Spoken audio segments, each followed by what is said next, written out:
Hello and welcome to how I play my level 95 Beastlord. So let's talk about spells. Let's talk about stuff. Now I want to preface this video with this is how I play my Beastlord, right? I want to make sure that is absolutely clear. And I play my Beastlord in a very unique way. I'm multi-boxing with 6 characters, and I don't melee a lot because the mobs are dying so fast. Now, as we get to 125, things will change, but if you're looking for like raid level, how to play a Beastlord, you're going to want to go to the Beastlord Discord. I'll link that in the description, but for the most part, that will have the cutting edge Beastlord how to play, right? This is very specific to how I play my stuff, and there might be some useful stuff for, you know, solo and group level Beastlords, but if you're looking for high-end stuff, that's where you want to go. We're going to talk about spells first, my hotbars and all that, and we'll talk about the pet, we'll talk about gear and all that, and whatnot. So my spells have changed a little bit, not a whole lot, but if you watch the level 90 or 85 video, a lot of these spells kind of go off that. Now we're kind of limited by what we can use based on timers, right? So I currently have Frost Rift Lance as my first spell here, say 5400 nuke, almost instant cast and whatnot. Then I have Frozen Kainad, Kanan. This is another nuke and poison nuke. It doesn't say how much damage it does, but if we click it here on this training dummy, we got a crit for 21,000. And we got so it does poison and ice, right? One did 7,000, one did 21,000. And then I have a bard focus that did 23,000. So it's like a double nuke in one, frost and poison. So it's very nice. I do have slow memmed in my number 3. Now I believe we do, what's it here? We do get AA slow eventually. Shaw's Reprisal. So at level 100, we will get Shaw's Reprisal, which will replace this spell here with the AA version. Now, I do run a Shaman, and the Shamans, you know, are the master slowers in the game, but I don't slow anything. Nothing lives long enough for me to even bother with it 99% of the time. Sometimes there is a mob that, you know, has more hit points than other stuff, and it's worth slowing, but for the most part, it's not.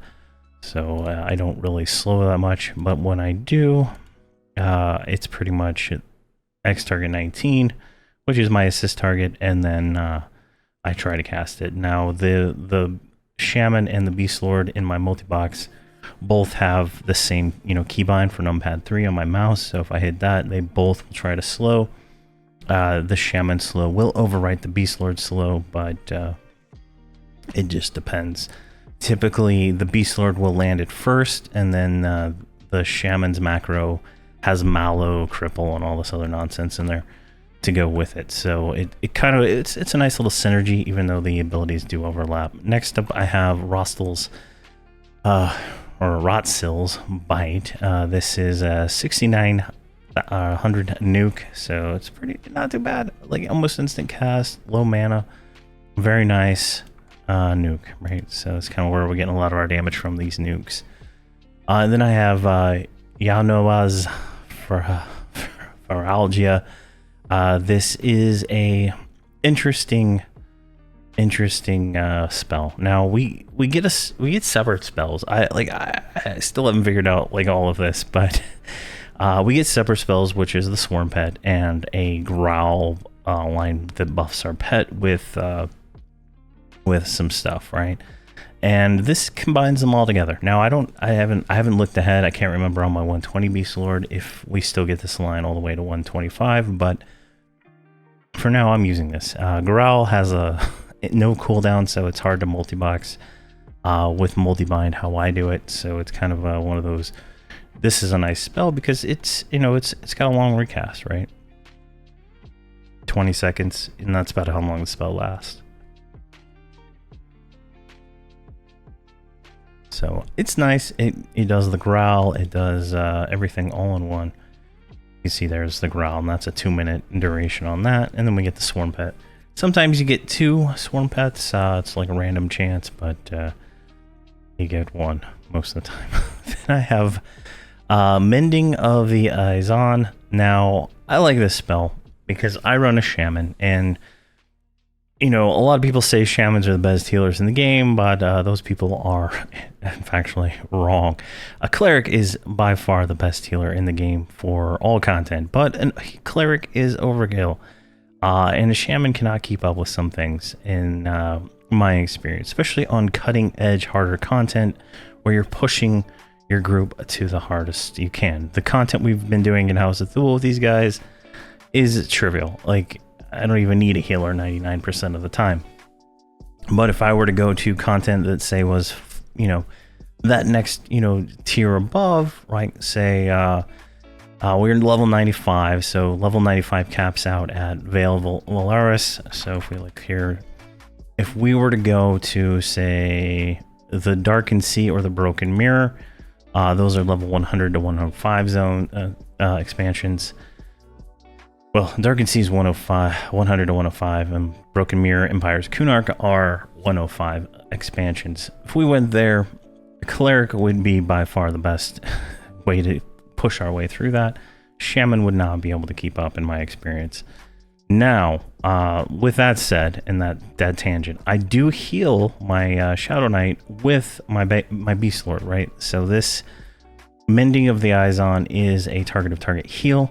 So while I'm doing my damage, I can have this in my multi-bind, and she'll, you know, do this on cooldown to heal whatever the target is. Right now, it's pretty useful, right? Like the way I have the multi-bind on my shaman is like he does like single target heal, group heal, single target heal, right? So there is, you know, some drops in there that, you know, someone might not get a heal, and this does target a target, so it'll heal whoever's the target is being, you know, hitting, right? So if my, you know, for some reason, say my mage or my wizard take aggro, she's gonna automatically heal them if they're taking damage and not the tank. So it's a little bit of a smart kind of healing. I like it. I don't have the group heals that shamans get later on yet to kind of do those splash heals, so it really helps me keep everybody healed up if they're getting focused. And if not, they're not getting focused, it'll heal pets, it'll heal the tank, you know, it's just really nice. And then when I have Empowering Warder, so this is just a pet buff, it allows it to heal also. So I don't see any downside to having this on my Warder. This gives the Warder the same target-to-target healing. And that's kind of nice, right? Like, it's extra healing. It gives me more utility as a Beastlord that works out really well. Because most of the time, I'm not moving this character into melee range to melee. I do sometimes if the mobs are living for longer than, like, say, 5 seconds. But the House of Thule stuff is pretty trivial at this point at level 95, which, you know, we're trying to complete the story, right? And we'll... it's just, you out level this stuff pretty quick, and if you don't level lock, and I'm not level locking because I want to get to 125, so you know, you having that extra healing and stuff there is pretty nice. And then I have Bale's Maelstrom. Now this is another damaging spell, so it damages them with poison, disease, and ice. So if we go ahead and click this, you can see we did 9,000, 9,000, and 7,000. So it's almost like it's almost 30,000 nuke with a, 30-second recast. So it's pretty nice. And then it did something else there. I don't even know what that last tick there was. I guess it did another poison after the fact. So, and then Bale's Gaze will fall upon them in a short time, replacing one of the 3 attacks when it fades. So one of the 3 of those 3 attacks gets redone at the end. So it's like, oh, like that's almost 40,000 damage. And if you say we crit all those, like, let me try it again. Target, if we can do it again. Oh, there we go. 22,000, 21,000. And then we got the Ice Strike again. So it's definitely a really nice spell. I use it on cooldown. Now, at this point, I ran out of things to use, and after talking with Blarp on my Discord, who runs the Beastlord Discord, he mentioned that the Beastlord Poison Dot also does 5,000 initially, right? Like so I put this in my multi-bind, and as you can see, if I can target this guy, it's an instant cast, 5,800 damage, right? It's instant refresh, but it's gonna do that. And when we start, we'll do an example of how the multi-bind works here in a minute, but it's not gonna get activated every single time, right? It goes in order. So it'll be always used if there's nothing else. So it's kind of nice. I get some ticks of this dot right on the mob, right? It's 9,000 a tick, 28,000 crit. It's a lot of damage. It's worth casting, I would say. Now I have the pet heal memorized for crap situations, right? Where say my tank dies and somehow my Beastlord is still alive and the pet is still tanking something, I can help heal him, because my shaman only heals X target 1 or X target 20 when I push the button. So like it's kind of limited, right? This allows me to just manually take over, and I can heal, and this cures everything on the warder. So it works out pretty well. Next up, I have Shared Brutal Ferocity. This is a group attack buff. I guess it also increases stamina. I didn't know that. And increases triple attack. So this is an all-around buff. You want to have it on at all times for all your characters that are melee, including pets. So it's a 30-second or 20, whatever that was, 25-second recast time, but it lasts for, it should be right here, it lasts for 23 minutes. So you don't have to redo it a lot. I have it in my short duration spells right here, cast 11. So I kind of cast it, every time I do the short duration buffs. Just good to keep that up. Triple attack is really good for my Shadow Knight, because now he's triple attacking.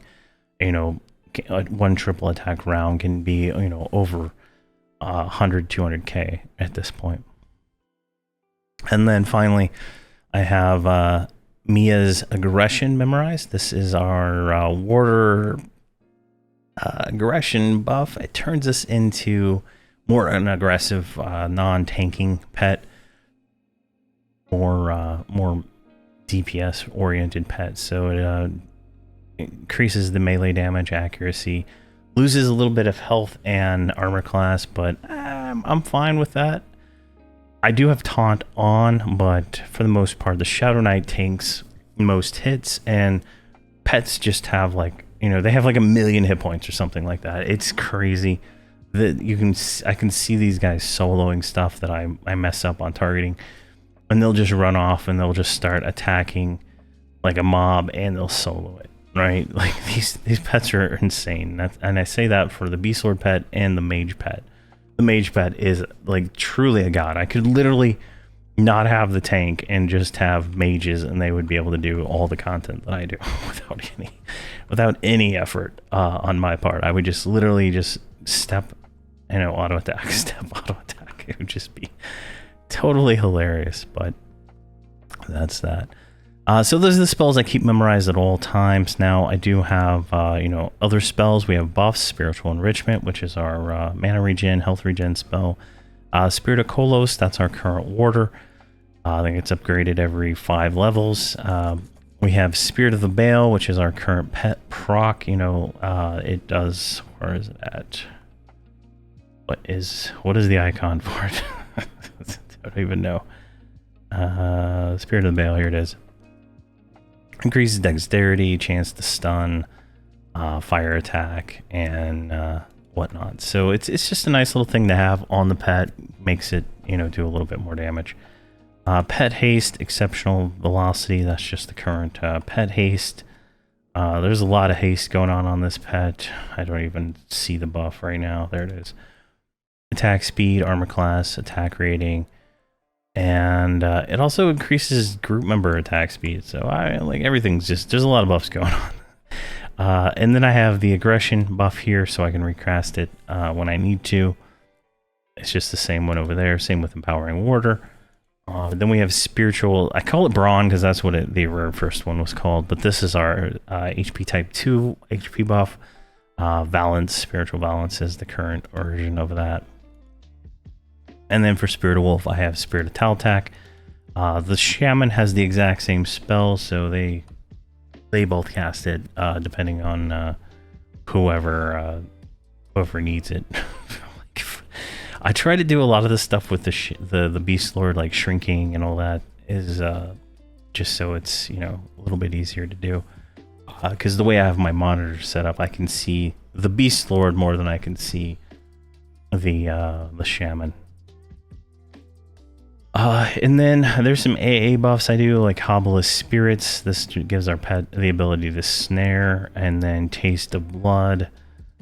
See here, this one gives the pet a 75% chance to trigger Blood Frenzy when it does the killing blow, and it just makes it do more damage and stuff like that. It's a pretty nice little proc there. And then Hobblist Spirits just gives it snare. It's a 60% snare for 54 seconds.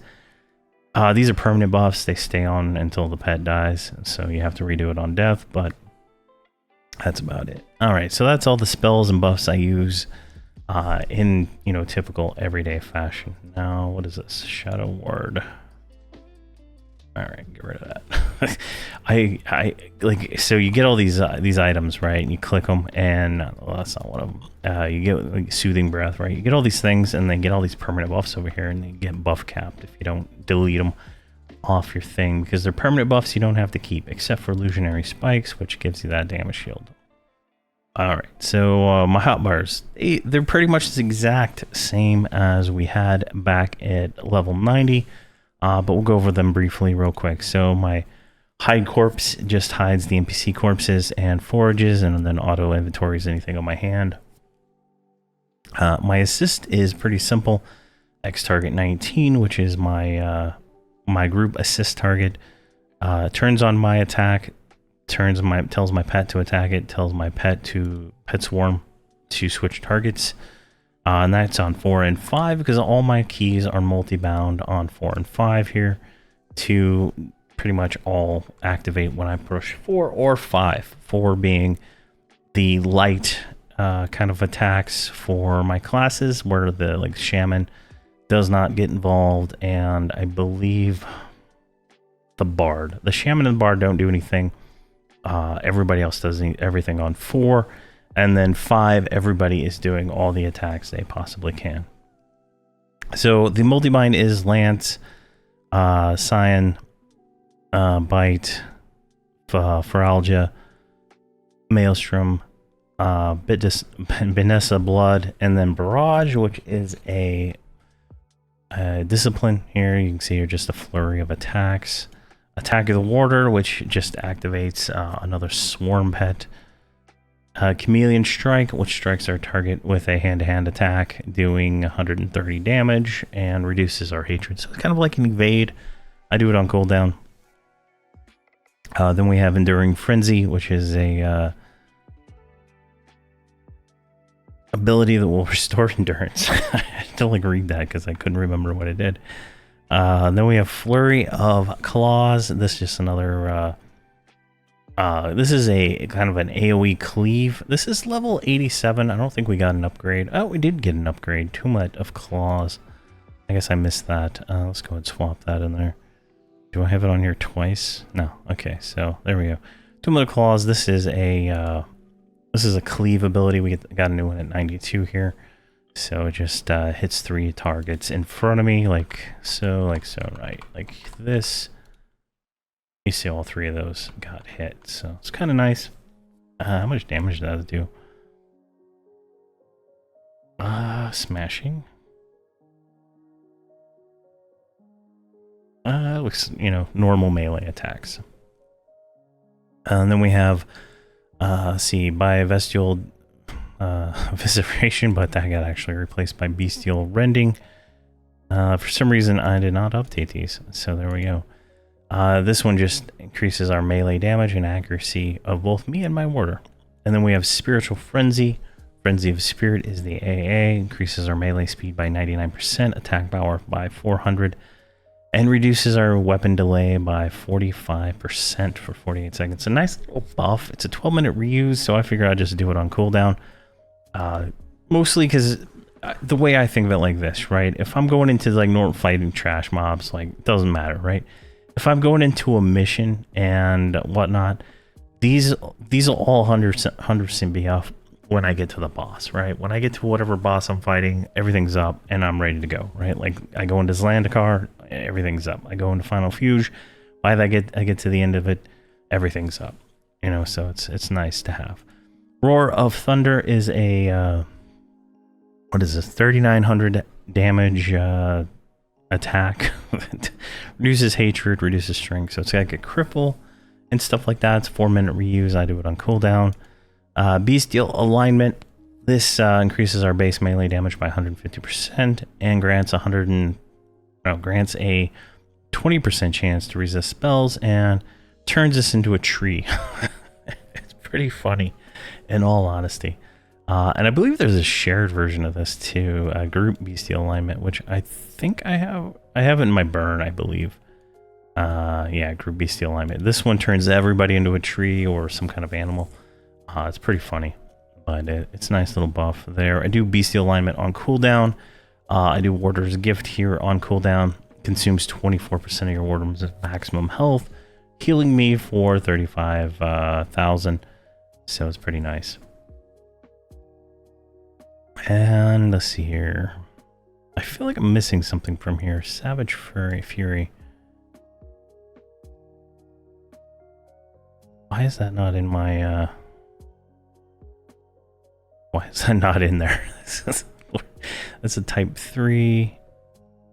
Is there a type 3 that I'm like missing? I don't know. That's interesting. All right. Let's grab Savage Fury and we're going to throw that right there. There's probably a reason why I don't have it there. Maybe there's another timer collision or something going on. But for some reason, I don't know why that's not there. But Savage Fury, we have that in there now. Consumes our warder and yourself, increasing our melee damage. Now, I feel like I read that one. But yeah. All right. Well, there's something there. I don't know what I don't know what I did wrong there. Oh yeah, it's a 20-minute reuse. That's why. Nature's Fury, which is right here. So yeah, that's in the burn. That needs to be updated. All right, that's why that's not there. I have that in the burn. All right, so that makes sense now. All right, so that is all the abilities we got going on there. The burn here, obviously outdated because this should be the other ability. What is that? Savage Fury. I have Savage Fury up here. I don't know. I don't know what I did, but let's fix that real quick. So this should be Savage Fury. It's not Savage. It is Savage Fury. There we go. Accept. All right. So that's done. That's updated, and that should be good to go. Barrage. Yeah. Okay. That makes sense. So the burn is just Spire, which is right here. Does increases our damage significantly, increases our pet damage, and all group members get Apex to the Savage Lord, which increases their minimum damage, accuracy, and attack power. So it's a little a little strong. And then we have a group Beastlord alignment, which increases everybody's melee damage and resists. Pretty nice 1-minute duration. Forceful Rejuvenation, that will reset any spell that's off cooldown. And then we have use our breastplate, which well, I don't even know what the ability is right now. Let's see here. Grants the ability to strike your enemies with ice. All right, so there we go. It gives us some kind of proc. It's not very descriptive. And then we have Savage Fury as the thing, which is a 20-minute duration melee damage increase. So Let's grab that. Let's put it right there. Perfect. All right, so that's all that. Everything else is pretty much the same. The debuff button is just pretty much slow. The dots, I probably need to remove this one. It just casts 9. And it casts 8 and 9. I don't know. I don't have the disease dot in there anymore, but it's fine. Short duration buffs, I cast 7 and 11. Pretty basic stuff there. Teleportation items, pretty basic. Everything's there. Let's see here. Bloodlust is a cooldown. This is what, 12-minute reuse? Grants your 100% chance to proc your weapons, which is kind of interesting because right now I have 2 weapons that have 2 procs. So, you know, 192 proc there, 320 proc there, and same thing on the other one, 320 proc with a 192 proc. So definitely could get a lot of damage out of these if I activate that. I believe I'm going to put that in burn 2 in the next iteration when I get, I think, 1 more spell. And then we have Bestial Fury Discipline here, which has the same timer as that, so it's gonna be replaced. Actually, that doesn't even need to be there anymore.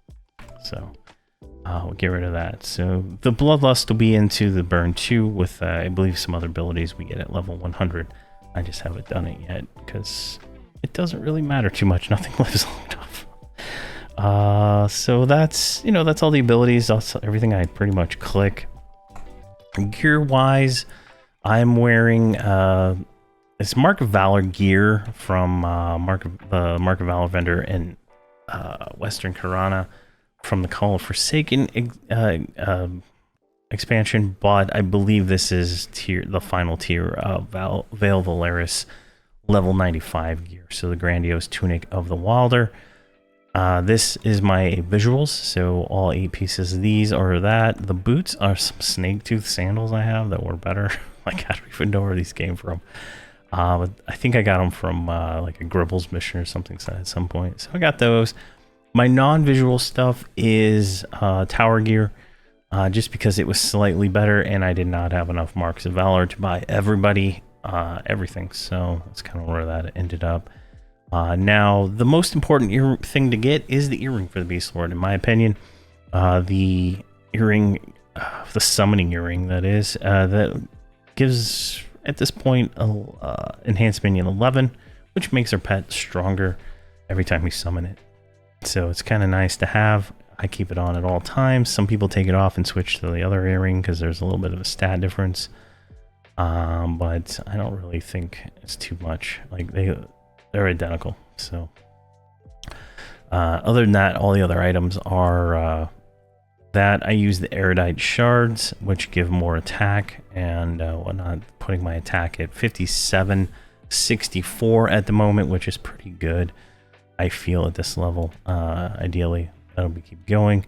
I do have augs in most gear, so it's pretty nice. I'm currently at 758 mana regen and 1165 health regen, with heroic dexterity being kind of where I focus my my stuff.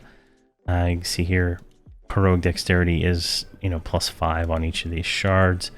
Now, the Grandiose gear does not have a Type 5 slot because Type 5s didn't exist until the Broken Mirror.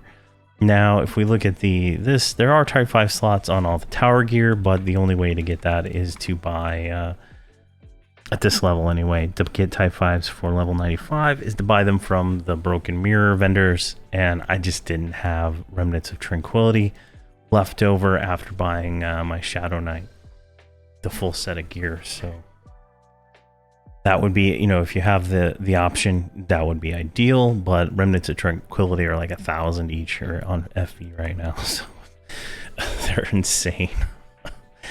Let's see here, and yeah, so that's pretty much that. Gear wise, you just want the best you can get. I focus on attack and heroic dexterity, whatever else I can get here. At 125, we'll talk more in detail about gear, because at this point all the gear is throw away, and so it doesn't really matter too much to me.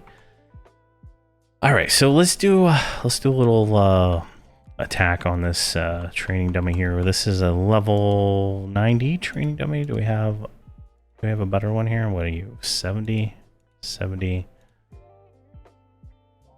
105, 85. Really? There's a level 9. There is a 95. All right, here's over here. So let me move him. Adjust placement. All right, we're back. So I'm gonna cut it out, but I crashed trying to move this thing. So, all right. So we're gonna go here and we're just gonna turn on attack. Take a look at our attacks, right? So, Beastlord melee. We're doing pretty good. 1300s. Some low 400s there. Beastlord is not, rogue, not a monk, so the damage is okay. We're getting some high, 7,000s there.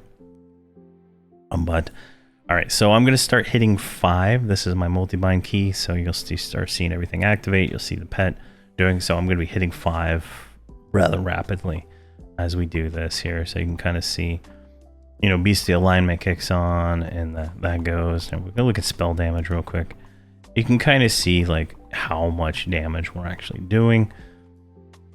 And then you see we're not just spamming the poison dot. It just gets nuked when it gets, on, which is kind of nice, right? Like, that's not too bad.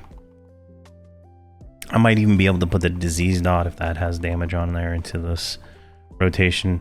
Ideally, I'm probably going to move it to the very end past the heal, or right before the heal, but we'll see how that goes. Now, the way it's set up now, the heal is never going to activate, I don't believe. Well, there's also no target for it to heal, so it wouldn't do anything anyway. But you can kind of see it's, it's not too bad. If we go to other melee, we can kind of look at the pet, right? I'm not pushing buttons anymore. This is just pet damage. So he's hitting for like 2,500, 3,700, and lower. So it's not too bad. Looks like he flurries a damn ton. So he's, it's a lot of damage that he's putting out there. So it's pretty nice. Now, if you're looking for like parses and stuff like that, I will be doing a video of everybody together. Doing parses, we'll probably go to like Shard's Landing or something like that and fight some like harder mobs than House of Thule. And we'll see like some actual damage that these guys can do, and I'll do parsing and stuff, showing everybody together, because I do play them as a group. I don't play them solo, so a whole solo parse without the bard doing anything is just, pointless to me, because it doesn't show, the true power of this group. So there we go. So I think we were talking about gear and that, so we got all that covered. That now pet, so I talked about the pet earring, but I didn't talk about the pet gear. I try to keep my pet fully geared in mage stuff, so I summon these bags, right? The pack of managed forged armaments and plate, and you just like right click them, like where I'll click this one. And then if you hold down control and left click on your bag, it just throws everything in there, right? And you just throw the summoned bag in there. Same thing with the other one, right? Like you can't put the bag in there because there's stuff in it. So you just left click. There you get a whole bag of plate that you can put and give it to the NPC, to the pet. Right there. Now, he only gets one bracer like per bag. So you can give him the second bracer.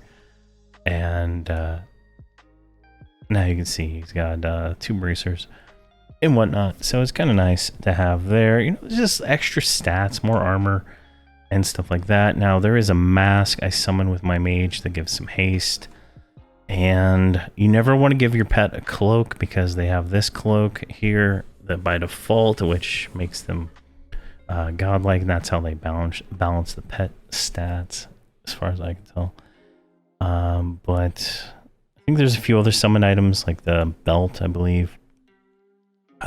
This one gives 2,000 hit points and stuff like that. There's some other things you can give them, like the jewelry and stuff like that. I just don't summon that most of the time because it's too much work. if I could just like summon the bag and give the bag to the pet and then like it just equipped it all, that would be like a whole different story. But I'm lazy and it just doesn't matter right now. At 125, my 125 like mage and stuff, I keep the mage and necro pets fully geared out at all times. I even make conflagrant armor for them sometimes to get them just a little bit more stats, but at these lower levels, when you can die, you know, from pulling too much instantly, it's just not worth the effort to fully, you know, kit them out when there's just too much risk. Now, if you're soloing, it might be worth it to kind of, you know, kit them out at all times, but for the most part, I don't see any use for me. But so that's how I play my level 95 Beastlord. Some tips and tricks in there. If I'm doing something completely wrong, let me know. I feel like I'm doing everything I need to do to get things done. Now, there's other, you know, abilities I didn't talk about and stuff like that, but I've talked about them in previous videos and stuff like that. So at 125, it'll be more comprehensive, but in these in-between levels that are just, you know, it's a week between, right? It doesn't take long to level up, so we'll see. But if you have any questions or comments, please leave them down below. Thank you very much for watching, and please have a fantastic day.